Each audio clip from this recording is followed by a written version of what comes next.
Gaza युद्ध में आज की सबसे बड़ी खबर यह है कि इजराइल गाजा में सीज फायर के लिए तैयार हो गया।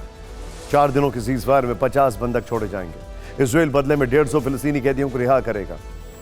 इसकी पूरी डिटेल हम आपको थोड़ी देर में देंगे, लेकिन सवाल यह है कि क्या कल सच में सीज फायर होगा।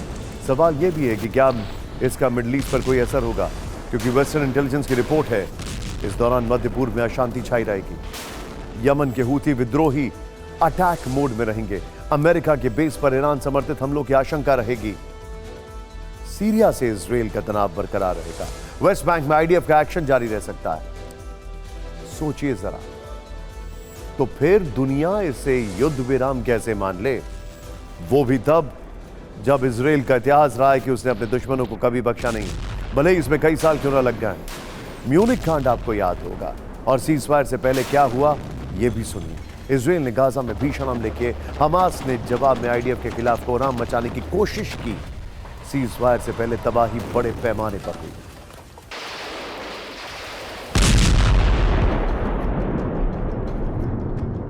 गाजा के बेत लाहिया में इजरायली एयरफोर्स ने विध्वंसक हमला किया। हमास के ठिकानों पर बम बरसाए।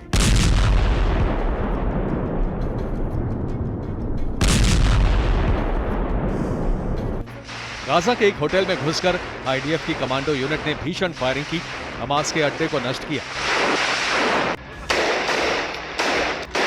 इस तरह से इजरायल ने गाजा में हमास के 70 ठिकानों पर हमले किए। मिसाइल लॉन्च सेंटर तबाह किए। आईडीएफ की मैगलन यूनिट ने एक एक कर घर की तलाशी ली।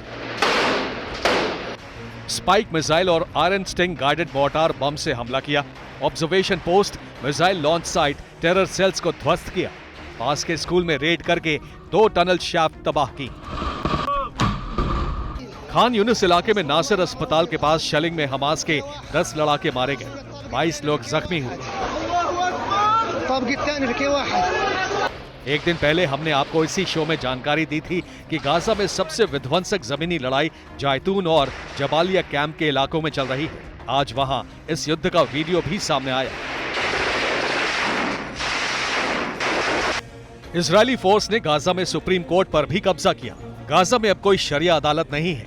इजरायली सैनिकों ने यहां राष्ट्रगान भी गाया।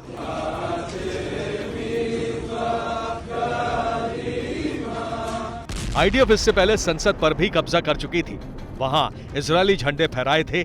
बाद में पार्लियामेंट के बिल्डिंग को बम विस्फोट करके उड़ा दिया था। इजरायल का गाजा में ये हमला तब है जब हमास से बंधकों की रिहाई पर डील करीब करीब फाइनल है, जबकि सच ये है कि इस सीजफायर का इजरायली एक्शन पर कोई खास असर नहीं पड़ा है। सुनिए नेतन्याहू ने क्या कहा। שרות ושרי הממשלה, ערב טוב. הישיבה הזאת נועדה לדון בהשבת חטופינו. אבל אני מבקש להתחיל בדבר שצריך להיות מובן מאליו. יש בחוץ דיבורי הבל. כאילו אחרי ההפוגה להשבת חטופינו, אנחנו נפסיק את המלחמה. אז אני מבקש להבהיר. सोच कर देखिए कि ये युद्ध विराम कहां से लग रहा है। बयान से लेकर जंग के मैदान तक हमले जबरदस्त हो रहे हैं। गाजा इन हमलों से धुआं है। नेतन्याहू ने हमास को सबसे बड़ी चेतावनी दी है। कहा कि लक्ष्य हासिल करने तक युद्ध जारी रहेगा। हमास को नष्ट करने तक युद्ध चलेगा। सभी बंधकों की वापसी इजराइल का टारगेट है। सीज फायर से पहले गाजा में इजराइल के भीषण हमले इसकी तस्दीक करते हैं। लेकिन क्या इन हमलों पर हमास चुप बैठ रहा है? क्या वो सीज फायर ऐलान का सम्मान करता रहा? तो उसका जवाब है बिल्कुल नहीं।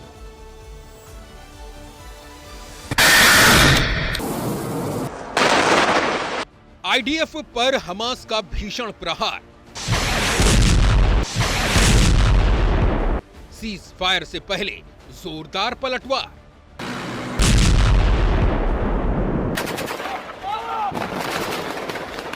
सेंट्रल गाजा के जुहर अल दिक में आमने सामने की लड़ाई हुई। हमास ने आईडीएफ सैनिकों पर अटैक किया। मोटार हमले में टैंकों की तबाही का वीडियो जारी किया। हमास के अलावा फिलिस्तीन इस्लामिक जिहाद ने भी आईडीएफ को गाजा की गलियों में घेरा। उसके लड़ाके ग्राउंड फोर्स पर हमला करते दिखे। इजरायली सेना के टैंक ध्वस्त कर दिए। हमास लड़ाकों ने आईडीएफ के खिलाफ माइंस का जाल बिछाया।